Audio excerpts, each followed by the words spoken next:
Bien bonjour à tous, bienvenue dans cette courte vidéo dans laquelle je vais revenir rapidement sur le remix que j'ai pu faire du morceau Do It Again de Conero Season, donc c'est-à-dire Samuriel et Alright Randy. C'est une personne que je followais déjà, Alright Randy, sur Blue Sky je crois, et qui m'a contacté MP en disant putain j'aime beaucoup ce que tu fais, est-ce que ça dirait de faire un remix d'un morceau qu'on veut sortir. Je trouvais ça un peu fichu en mode ouais j'ai jamais trop écouté la musique, ça me paraît un peu bizarre de me ramener de remixer un truc alors que j'ai jamais trop écouté. Et j'ai écouté le morceau et j'ai trouvé ça pas mal bien produit. Et à partir de là je me suis dit vas-y pourquoi pas en vrai. Sachant que j'ai remixé quelques fois d'autres morceaux mais c'était beaucoup plus tôt quand je faisais de la musique donc c'était plus bancal. Soit c'était sous mon alias d'ambiant Thunderphonic Drone Mundo One, et là du coup c'est pas la même, c'est pas exactement la même chose. Du coup, en fait, l'un des premiers trucs que je dis c'est que je me rends pas compte d'à quel point c'est compliqué de remixer un morceau dans le sens où je saurais pas forcément faire le lien entre mon style de musique, celui du morceau original, et en fait finalement quand je fais de la musique c'est déjà à moitié du remix parce que l'idée c'est de prendre des samples et de les rebouger, donc resampler une musique qui est déjà samplée, tu vois, ça me paraissait un peu bizarre. Donc je lui ai dit, bah écoute, je vous garantis rien, mais je vais prendre les samples que vous utilisez de base, je vais essayer de prendre des moments qui sont un peu différents des vôtres, et d'essayer de rappeler d'une manière ou d'une autre votre morceau. Et voilà, je pense m'en être pas trop mal sorti. En tout cas, All Right Randy est très très heureux de ce que j'ai fait. Moi je suis assez content aussi de la structure du morceau, du sampling et tout, qui est du coup pas mal en lien avec mon deuxième album qui, à l'heure où je vous parle, est encore en préparation. Donc vraiment on est sur un style de sampling qui le rappelle bien. Alors, rapidement du coup, quels sont les deux samples les deux samples sont les suivantes, en tout cas des parties de ces samples. Brown Boy,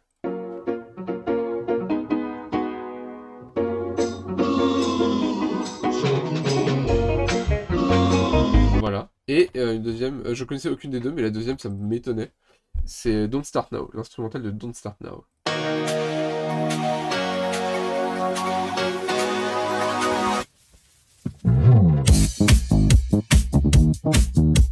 Voilà.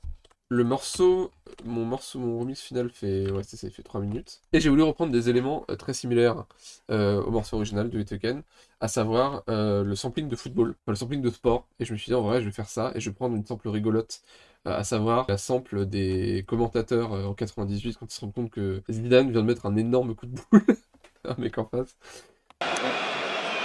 Makelele avec Buffon, tiens, on voit Zizou. Zinedine. Oh Zinedine. Ah, pas ça. Pas du tout avec Pas Zinedine. ça Zinedine. Ça, Zinedine. Voilà, je trouvais que c'était assez rigolo. Et sinon, en fait, la structure du morceau s'est fait de manière un peu étonnante. C'est-à-dire que j'ai commencé. Bah, en vrai, c'est pas si différent de ce que je fais d'habitude, mais j'ai commencé en ayant essentiellement une boucle qui devait ressembler à ça.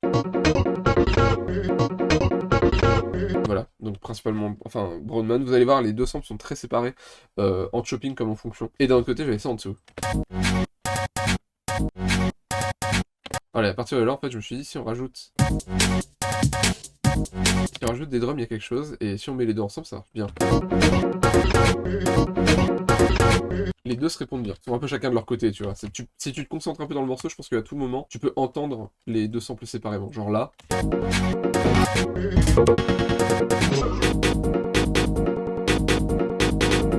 T'as vraiment le piano un peu muti dessus. Et t'as quelque chose de beaucoup plus produit et beaucoup plus basseux en dessous. Et donc selon où on est dans le morceau, c'est une sample ou l'autre qui prend le dessus. Évidemment avec les drums c'est un peu plus confus, mais...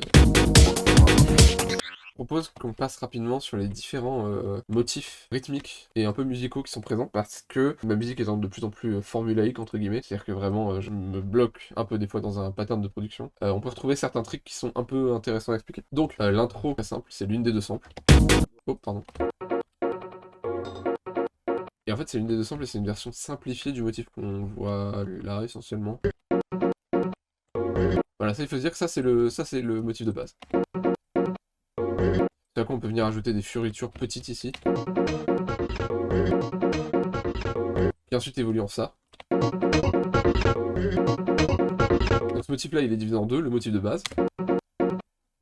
Et la mélodie au-dessus entre guillemets. Donc voilà, on a ce motif là, dans le motif de base, et le motif au-dessus. Et lui va évoluer un petit peu, sachant que le motif de base, comme vous pouvez le voir, il bouge relativement peu. rythmiquement il bouge pas, alors que celui d'en haut, bah en fait il file les gaps et il vient bouger au fur et à mesure. Genre, si on avance encore un peu, on peut voir qu'il bouge pas trop trop. Donc ça c'est vraiment ce que j'appelle la première partie, et ça serait... On a cette loupe là qui évolue.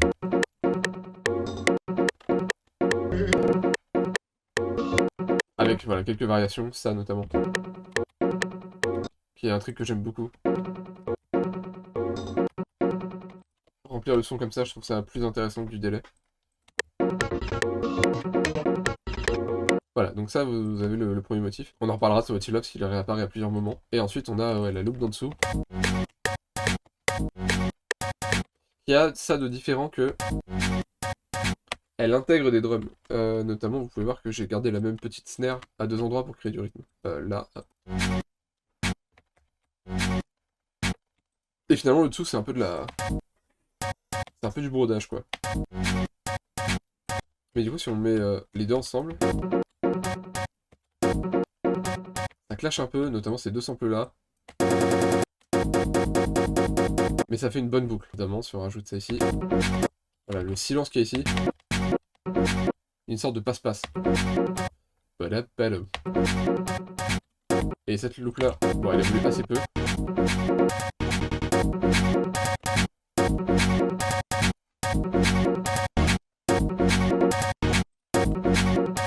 Voilà, comme vous pouvez voir, elle évolue très très peu. Et si on vient la juxtaposer avec la sample d'en haut, ça commence à avoir un truc. Rythmiquement, c'est ça en fait, les deux, cette boucle là et cette boucle là tapent quasiment au même moment. Je veux dire, si on met ça sur une ligne et qu'on rapproche ça en dessous, ah, il y a beaucoup d'overlap. Hein. Ça fait que c'est un peu chaotique, mais du coup, ça permet de, je trouve, bien séparer ça de ça. Genre, séparer le logique en fait quand on joue tout ensemble. Voilà. Et notamment ça. Voilà, ça vient renforcer en fait ces samples là, les samples d'en haut. Pour les drums, rien à dire. Ça est le Mystic Break. Mystic Break du pack de Blue Marten. Blue Marten m'a sauvé ma direction musicale de mon deuxième album. Et il y a quelque chose d'intéressant à partir du drop entre guillemets, du point que j'appelle B2 ici. C'est que là, on vient modifier l'utilisation de ces samples là. On vient faire en sorte qu'elles prennent toute la place. Tout en gardant quand même cette pose là. Et de l'autre côté, qu'est-ce qui se passe? Bah pas grand chose en fait. C'est ça qui est assez intéressant. C'est que ok, il y a peut-être un peu plus de drum.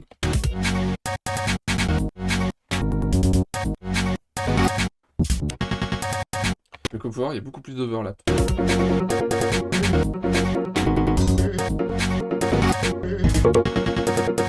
L'idée étant de créer en fait une sorte de mur de son. Et derrière, bah, les drums évidemment, il y a 4 layers différents. On va parler de ça en dessous. Le Mystic Break toujours. Notamment, je le garde pour la snare, qui est très reconnaissable. Le Housebeat 04 de Vengeance électronique House 2. Lui, je le garde pour le pitch, pour le kick, à quel point il punch, et les petites fioritures, littéralement les petits hi-hats. Et quand même, en dessous, file le tout. Individuellement, ça marche pas bien, tu vois. Genre ça, c'est trop vide. Ça kick pas assez. Et ça sonne juste bizarre, mais les trois ensemble, je trouve que ça marche bien. Voilà, donc si on met le tout ensemble, sauf la dernière sample, voilà, on peut voir que ça prend bien de la place. On va parler de ce deuxième motif là, vu qu'après ça se répète 4 fois essentiellement. Et ensuite on va parler de ce qui se passe en dessous. Il y a une évolution. Bon, c'est vraiment un simple jeu de appel-réponse, hein. Mais en gros on a 4 barres comme ça avec ce motif, qui est inspiré de celui-ci. Et ensuite on a une variation complète ici.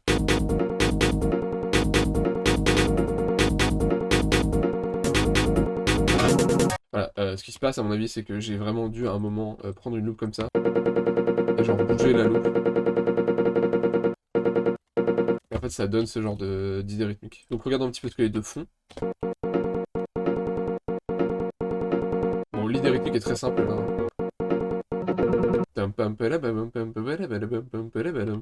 Voilà, ça se boucle, c'est assez simple. Mais ça crée une sorte de syncopation bien rigolote avec les drums. Plutôt celle-ci. Voilà, ça drive bien le truc. Et d'un autre côté, bah en fait, il se passe un autre motif en dessous. On peut virer ça, hein, c'est un motif qui va tellement revenir que c'est une partie de l'outro.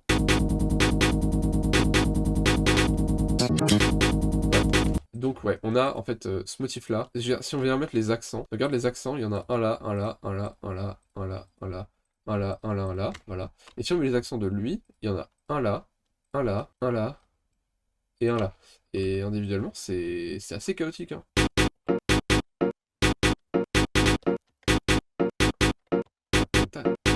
Mais comme vous pouvez voir, en fait, ils sont mis à des endroits, ils sont mis, enfin, c'est très, ça se répète bien, quoi. C'est-à-dire que, je veux dire, lui, on l'a juste décalé, hein. Si on le redécale comme ça devient un rythme tout à fait banal. En fait, c'est 2 fois le même motif. Juste, lui est décalé d'un temps vers l'avant pour créer de la syncopation. Mais je veux dire, si on venait à tout décaler de 1 sur le côté et qu'on mettait le métronome, on se ferait chier. Et je pense que si c'est un truc que je peux retenir de cette manière d'analyser les morceaux, c'est que ça je le fais dans le feu de l'action entre guillemets, mais en fait ce qui est très probable, c'est que quand j'ai voulu copier-coller ce motif-là, et ben j'ai accidentellement pas pris ce temps-là, et du coup ça crée une sorte de syncopation. Et voilà, c'est une chose que je veux dire, c'est quand tu fais du sampling aussi fin comme ça, les éléments rythmiques, c'est pas forcément, ça a pas besoin d'être l'idée la plus savante du siècle, hein. Vraiment juste des fois décaler. Juste décaler de un temps une boucle en avant en arrière. Je veux dire, si on fait l'expérience inverse et qu'on dit qu'on fait l'inverse et qu'on met les drums comme ça, ouais, vous voyez que ça crée un tout autre type de syncopation qui est tout aussi intéressant. Si j'avais décidé moi de bouger cette boucle là, attention le côté, ça aurait donné autre chose. Voilà, et même j'aime bien comment ça sonne, tu vois. Bref, tout ça pour dire, faites des motifs simples, je veux dire probablement faites genre ça. Et voyez comment est-ce que vous pouvez tinker around très rapidement, quoi. Alors vous prenez ça et vous dites, ok, si je le mets à la suite, ça donne comment? Ok, ça donne un motif qui est assez rigolo, parce qu'il se répète sur un moment inhabituel. Donc si on fait par exemple ça, on voit que, oh, il se coupe là. Donc si on le loupe, ça donne ça. Et à partir de là, tu te dis, bah c'est pas déconnant, mais si on venait par exemple, je sais pas, au bout de la deuxième, de la troisième boucle, on venait le décaler là de telle manière à ce qu'il se termine au bout des 4 barres, qu'est-ce que ça donne? Voilà, ça donne tout un autre groupe. Bref, voilà, faites des courtes idées et amusez-vous à les enchevêtrer ensemble parce que finalement ça reste qu'un gros jeu de Lego, hein, le sampling. Donc voilà, pas grand chose à dire là-dessus, niveau des samples. Après on revient sur quelque chose qui est beaucoup plus similaire que la première vague. Il y a juste des variations de sampling, hein, de chop.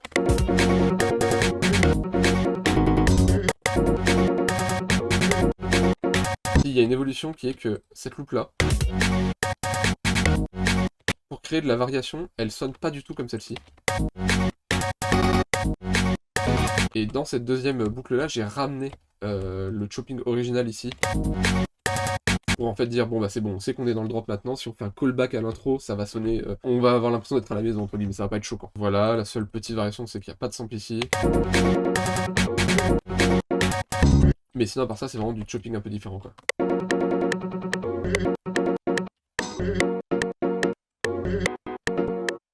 Voilà, il y a un truc intéressant ici que en fait c'est essentiellement la boucle avec des notes en plus. Et juste décalé de 1. Encore une fois, cette même idée. Ce qui fait que ça crée une sorte de clash très violent ici par rapport au rythme, parce que tu t'attends à ce que ça fasse plutôt un truc comme ça. Mais non, c'est pas ce qui se passe. En fait, j'ai tout décalé comme ça. Voilà.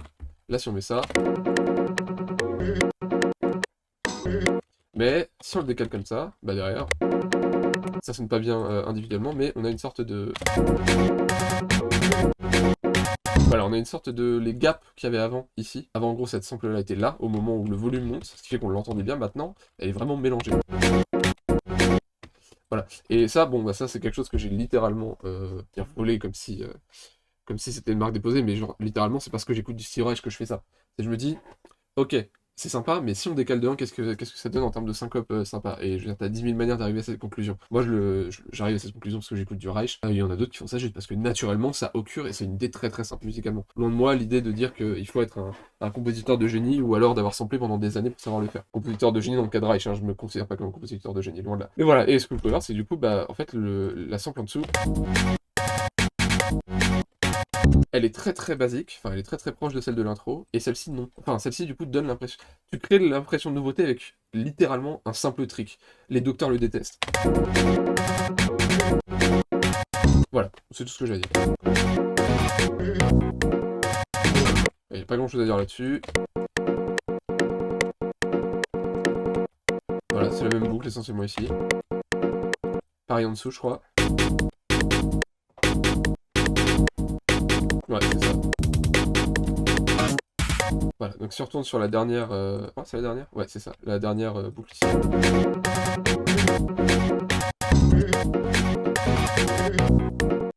Voilà, généralement ce que je fais, c'est que, une fois que j'ai... En gros, faut s'imaginer que comme on fait tout en multiple de 4, en musique traditionnelle occidentale, fais ta boucle, ok. Ensuite, tu fais les 4 répétitions. Ensuite, en x2, tu te dis je vais faire un motif un peu plus large, donc tu fais un autre motif ici. Ensuite, tu copies-colles tout ça en x4. En l'occurrence, comme vous pouvez voir, il y a une répétition en plus ici. C'est que derrière, on vient répéter encore 2 fois là. Donc en gros, on a un élément de 4 temps, un élément de 4 mesures, 2 éléments de 8 mesures, et ensuite 4 éléments de 8 mesures. Voilà, c'est vraiment que des multiples comme ça, et comme vous pouvez voir, c'est très symétrique. Bref, donc assez parlé de structure. Donc voilà, on a plus ou moins vu toutes les variations. Là, la seule différence qu'on a par rapport à avant, c'est que comme vous pouvez voir, c'est constant. Il n'y a pas un seul moment avec des silences. Et c'est une autre sample, surtout.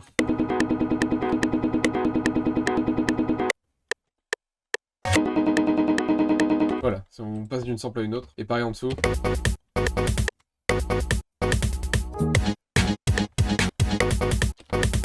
Voilà, j'ai mis juste une pause ici, histoire de faire une petite interlude.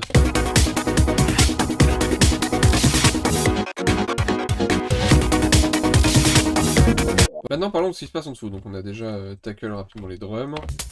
Et pour le coup, elle varie très très peu. À part un changement de volume léger ici, on gratte ça est moins fort, cela. Et ça est plus fort. Voilà. Je vais de mettre l'emphase sur d'autres choses. Ce qui se passe en dessous, c'est qu'on a les premières utilisations d'éléments qui viennent vraiment de la track de base.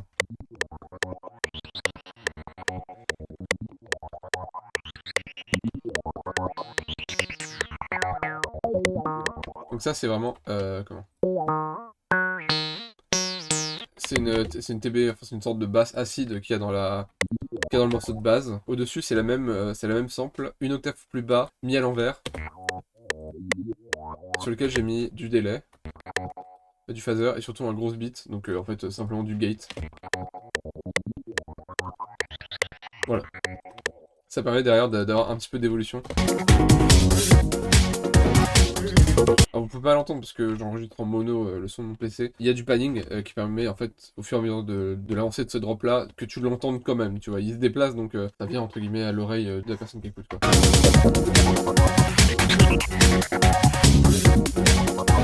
Et la deuxième moitié, il y a cette sample là. Voilà, j'ai mis la même.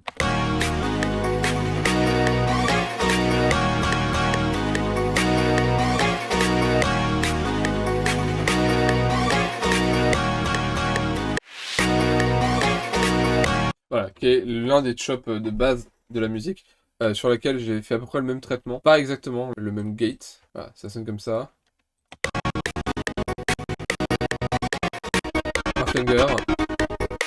Et un gate pour garder avec le haut. Ça permet d'ajouter déjà quelque chose qui vient pulser un peu plus en fond. Et surtout, voilà, ça me permet d'utiliser des éléments de base du morceau et de pas paraître comme une fraude qui a juste fait son propre remix au-dessus d'une idée. Ça s'entend, ça crée une sorte de pulsation qui est pas déconnante, je trouve. Et là, voilà, quel moment on l'entend le mieux. Voilà, et puis là on a le tout. Si on enlève toutes les samples, ça donne ça la fin du drop.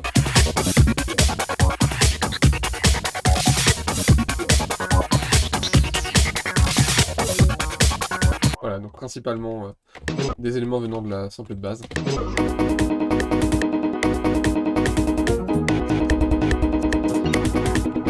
Voilà, donc rien à dire là-dessus, c'est vraiment la même idée qu'auparavant. Sauf que je prends des sons qui sont légèrement plus tard.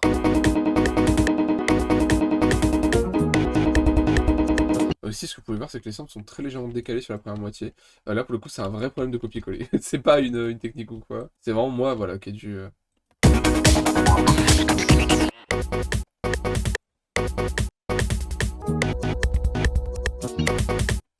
Voilà, c'est le même rythme, mais c'est des samples qui sont un peu plus tard dans le morceau et qui sonnent pas pareil. Qui n'ont pas le même timbre. C'est important quand le drop est pas tant basé sur comment sonne la sample, mais sur comment est-ce qu'elle est chopée. C'est important, je trouve, d'avoir une petite palette de sons similaires, mais qui permettent de faire varier au fur et à mesure du drop la manière dont ça sonne. Voilà, entre ça, et ça. Et voilà, c'est pas le même son, mais c'est similaire en fonction. Ensuite, on arrive à donc l'interlude, précède le deuxième et final drop. Donc l'interlude, si on enlève la sample de Zidane, que je vous ai fait écouter au début, et si on enlève les drums aussi, qui sont pour le coup d'autres drums.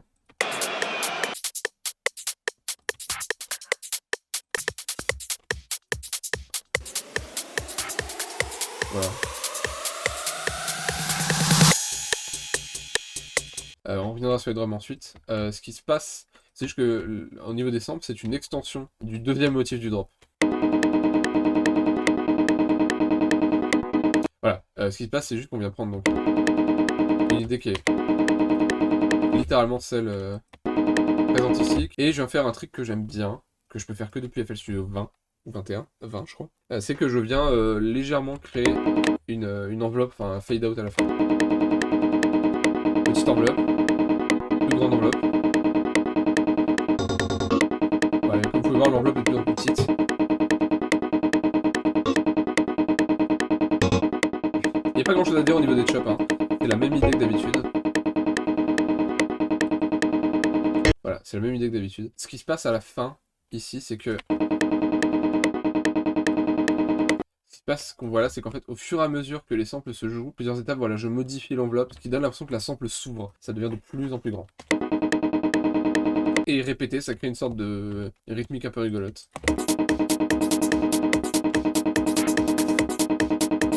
Voilà. Ce qui se passe en dessous, c'est qu'à partir de un peu moins de la... Ouais, à peu près la moitié de cette section-là, je vais ajouter un autre chop. Qui est exactement le même chop, hein, si vous écoutez, c'est la même mélodie.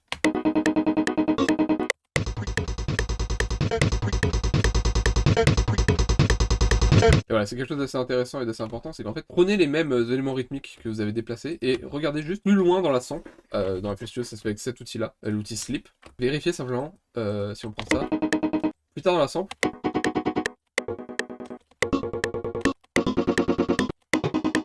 Voilà, est-ce qu'il y a d'autres éléments intéressants? Et ça, c'est quand tu les mets ensemble, c'est voilà, pour créer une sorte de sentiment d'anticipation.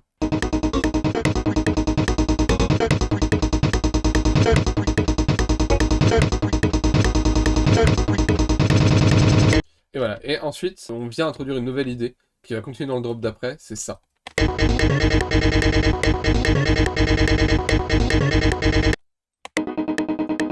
Qui est une variation de cette idée-là, qui est pas, c'est pas vraiment le même pattern de chop. Et surtout, il y a cette composante de voix, cette sample qui fait qui pour le coup s'entend bien. À travers tout ça, on l'entend très fort. Et ensuite, on arrive du coup au deuxième drop. On va commencer par cette composante dont je parle. Elle va continuer pendant tout le drop. La seule différence, c'est qu'il y a un gate qui est un peu plus grand. L'idée étant d'essayer de faire en sorte que la sample ne prenne pas toute la place non plus. Et là, du coup, on se retrouve non pas avec une sample et une deuxième sample, et on se retrouve avec 3 layers de sample ensuite, ensemble, avec des drums qui sont plus énervés, donc ça commence à être compliqué de... Genre, si on écoute juste comme ça... Voilà, c'est vraiment beaucoup plus touffu, beaucoup plus complet. L'idée, c'est faire en sorte que chacun des éléments prenne une place raisonnable. On peut voir, par exemple, que le chop ici a du gate beaucoup plus important. On en parlera ensuite.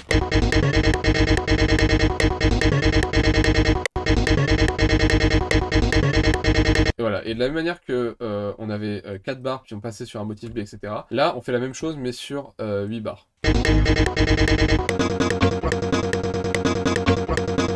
Voilà, tout tout seul, ça sonne un peu vide, mais voilà, c'est le layering des samples qui commence à être intéressant à cet endroit-là. C'est le même pattern.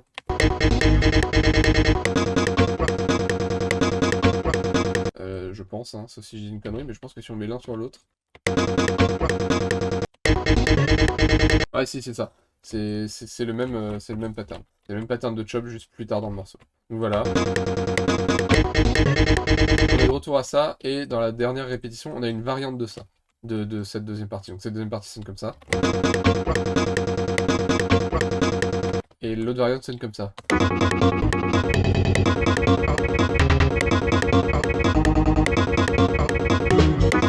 Voilà, si je dis pas de conneries, c'est juste légèrement plus tard dans le morceau, avec le petit slip encore une fois, plus tard dans le morceau ça sonne différemment. Regardons maintenant ce qui se passe avec l'autre sample, l'autre moitié de sample de Brown Boy. Donc on a un chop qui paraît un peu différent en rythmique.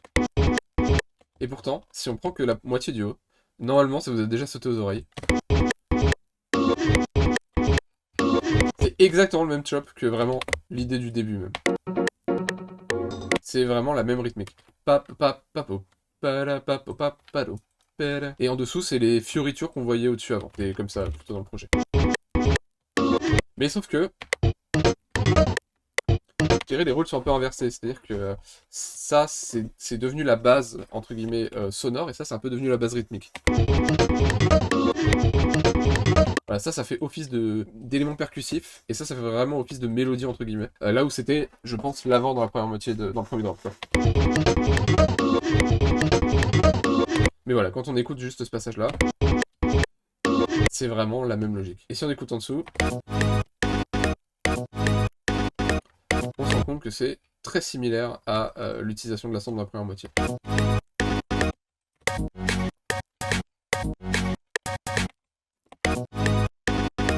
Voilà, c'est les mêmes éléments rythmiques. De manière générale, c'est le même sample, donc ça sonne similaire en timbre. Mais ça joue pas déjà ça joue pas vraiment la même gamme, et surtout ça joue pas pareil, ça joue pas les mêmes éléments rythmiques au même moment. Voilà. Si on écoute les deux ensemble sans la boucle d'en haut,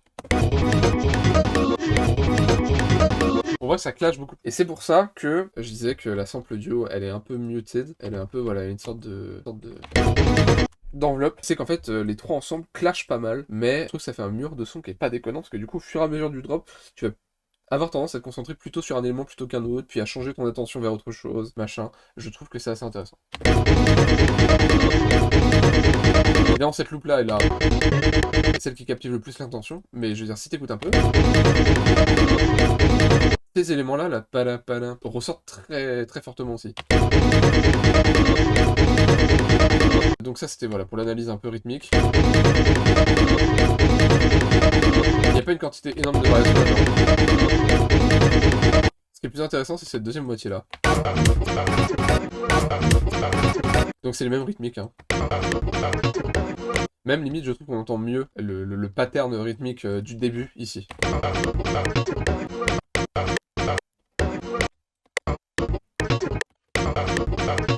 Donc vous pouvez l'entendre, c'est des sons qui ont beaucoup moins de timbre, qui ont beaucoup moins de mélodie évidente.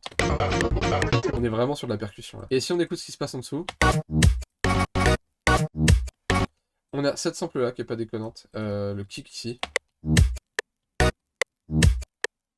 Et en dessous on a vraiment une mélodie.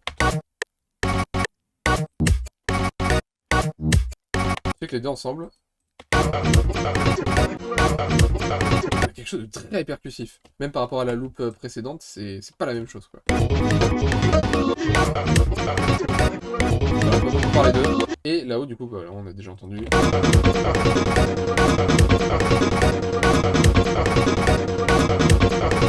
Ça fait toujours ce mur de sample là, mais il y a vraiment une variation en tonalité. Et il se passe pas grand chose en variation. Ah voilà, des petits glitches à droite à gauche.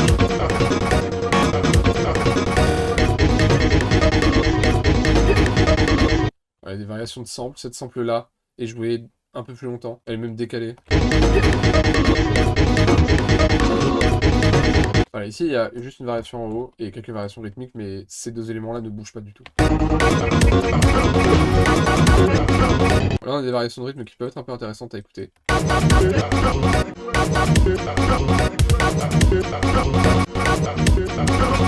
Mais voilà, c'est rien de révolutionnaire. Passons maintenant à tout le reste, les drums, etc. Si on revient sur ce qui se passe avant le drop, la sample compris. Non, pas ça. Pas aujourd'hui, pas maintenant, pas après tout ce que tu as fait. Après tout ce que tu as fait, qui vient annoncer le drop. Plusieurs choses. Déjà, donc, le fameux trick de Après tout ce que tu as fait.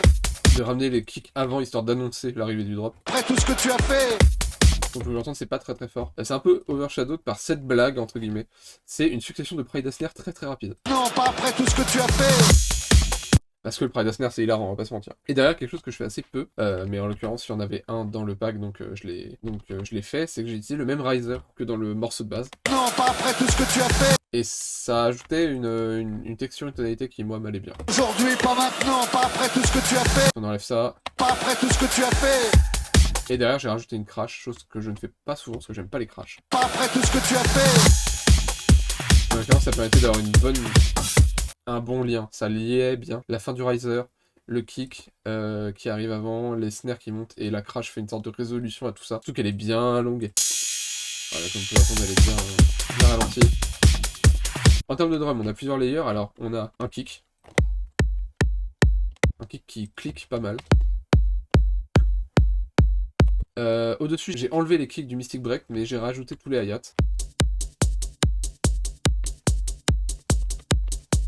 Ce qui fait que ça crée ce genre de... Ici, on a la fin, on a le tout début du kick. Excusez-moi pour le bruit de la snare. Ce qui fait que ça crée cette sorte d'aspiration du kick.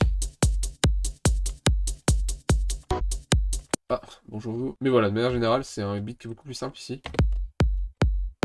On ajoute à ça encore un house beat. Il vient d'avoir des variations. Et enfin, une autre loop ou c'est la même? Non, la même loop. La même loop de feeling, entre guillemets. Enfin, de feeling, au sens de remplissage sonore. Ce qui fait qu'on met, si on met tout sauf le kick, déjà, c'est bien violent. Et le kick vraiment permet de cimenter. En plus, il y a un élément vraiment de basse très fort qui vient avec le kick. Et si on met tous les éléments...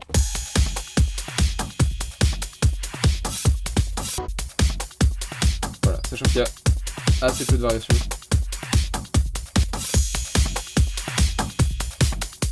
Voilà, quelques variations, quelques chops ici.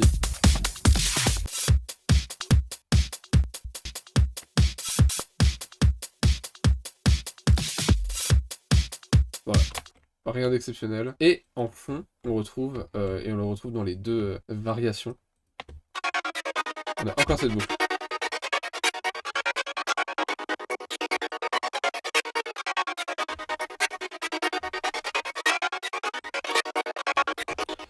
Quelque chose que j'ai pas mentionné, et que je mentionne dans cette petite vidéo, ça restera un secret, c'est que à plusieurs moments dans le morceau, de manière aléatoire, ici, et ici, vous n'allez pas pouvoir l'entendre parce que je suis en mono, mais j'inverse, il y a un léger panning sur les deux samples, j'ai pas mentionné en fait, d'ailleurs je peut-être plus tôt. Il y a un panning sur les deux samples. Genre sur les mutes. Il est très léger, il est de l'ordre de 12%, mais ça permet de bien les séparer, et à des moments aléatoires, je les inverse. Il n'y a aucune raison à ça. Je l'ai vraiment fait juste en me disant, il y a un monde où ça fait bugger quelqu'un. Il se dit, bizarre. Et en fait, vraiment, quand on l'écoute, même, c'est pas évident. Hein. On retrouve cette loop là, ce qui fait qu'en fait, si on regarde que les samples et pas les drums, on se rend compte que c'est déjà très rempli. Voilà, on va rajouter les risers.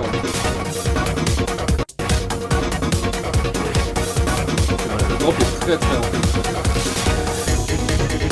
Mais voilà, j'avais quelques envies, comme par exemple le fait qu'on entende bien ça.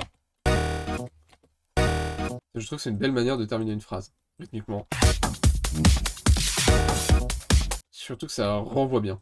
Ça fait une sorte de bruit de ressort ou de balle rebondissante. C'est quelque chose qui crée de l'anticipation très rapidement, je trouve.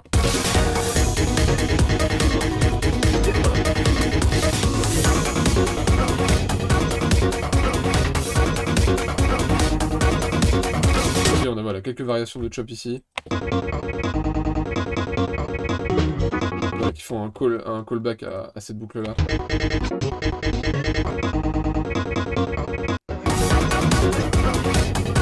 Rythmiquement ici, il se passe des trucs un peu intéressants qu'on n'entend que si on écoute le drop en entier. Voilà, c'est que ce chop là, Voilà, il se complexifie à partir d'ici. Avant, on est comme ça.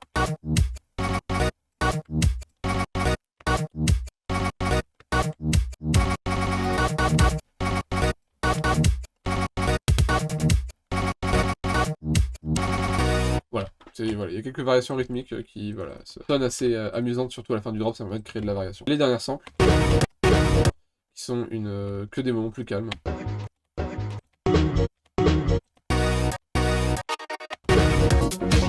Et enfin, on arrive vers l'outro, qui est vraiment très très similaire à l'intro, sauf qu'on n'a pas les mêmes drums. On écoute, voilà, voilà l'intro, et voilà l'outro. On a simplement voilà, on a des variations de rythme sympas. C'est vraiment une sample et la même sample samplée.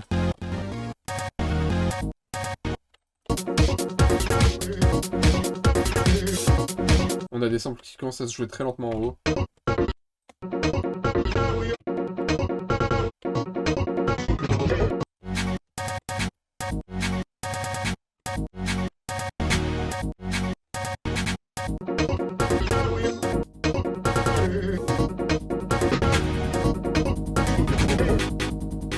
Et voilà, et on finit par... Alors, on finit par plusieurs choses. On finit déjà par ce qui est donc ce que je disais, à savoir... voilà, ce passage-là.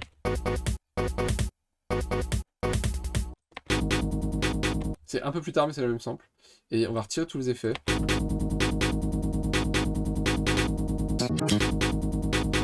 Vous êtes-vous rendu compte de ça? La boucle de fin ne fait pas 8 temps, ne fait pas un multiple de 4, mais à un temps en plus. Elle fait 9 temps. Voilà. Ça, c'est quelque chose que je fais depuis très longtemps, je dirais depuis 2020, ce qui commence à faire longtemps d'un point de vue juste création musicale. Voilà, c'est juste quelque chose que je trouve assez rigolo, c'est que comme c'est une outro et de toute manière ça termine en fade-out, c'est pas très intéressant. C'est amusant d'ajouter une dernière idée, qu'elle rigolote. Et cette idée en question, c'est avoir une loop qui n'est pas du tout une loop en 4/4, qui est quelque chose que j'explore à une reprise. Hors outro dans mon album Oula, dans le morceau qui pour l'instant s'appelle Le Clapot le Rappot en 5ème référence. En 5ème référence, étant en référence au fait que la musique est en 5/4 sur la moitié, donc c'est-à-dire un temps en plus, toutes les mesures. Mais voilà, donc c'est quelque chose que je fais assez souvent.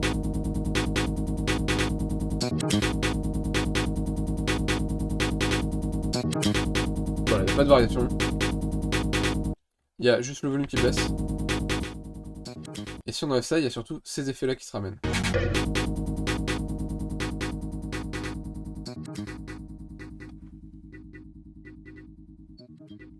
Voilà, il y a un Spectral Gate. Spectral Gate qui en fait au bout d'une certaine balance va venir booster certaines fréquences, en retirer d'autres, de manière à créer cette sorte de bruit dégradé. Voilà, plus le volume. Et cet élément là derrière que vous pouvez voir, et si on l'écoute c'est une catastrophe. C'est pas des choses que j'ai abandonné. Ce son, ça n'a pas vraiment de nom. C'est ce que j'appelle mon arbre, mon buisson, le buisson de son. C'est qu'en fait, la première fois que j'ai écouté les deux morceaux, et c'est quelque chose que je fais très souvent au tout début d'un projet, c'est que je vais écouter un morceau, je vais choper des petits bouts qui me paraissent rigolos ou intéressants d'un point de vue timbre ou d'un point de vue rythmique, mais en l'occurrence souvent timbre, et je vais les mettre dans un coin. Et la plupart du temps, je les utilise même pas.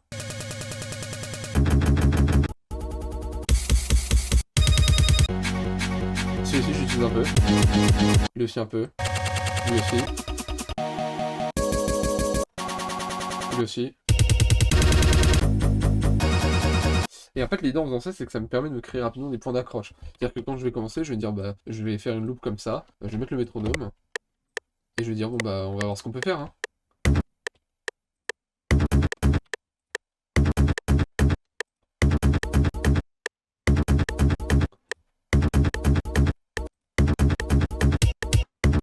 Bon, c'est pas excellent, tu vois, mais...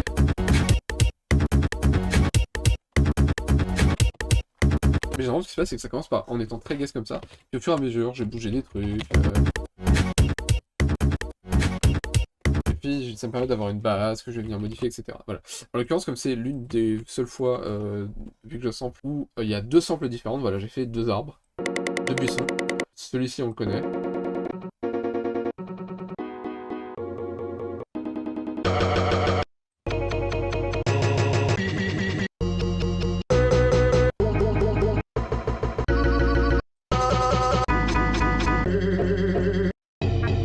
Et en fait, ça me crée des points d'accroche.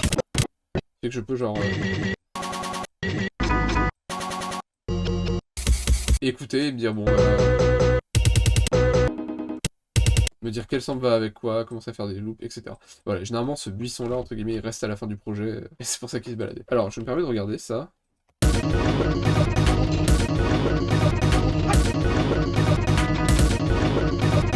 Ok, bah voilà, en exclusivité, un chop qui n'a pas fait le... Donc on peut entendre que c'est un bout qui était censé aller dans le troisième drop. Dans le deuxième drop, pardon. Peut-être une variation que j'ai pas gardée.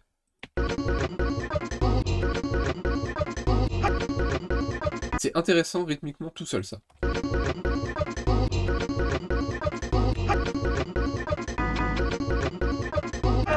Mais en dessous, bon...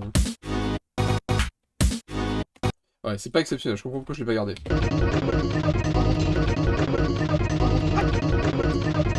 Bon voilà, donc c'était ma review de ce morceau de con. Voilà, c'était beaucoup trop long.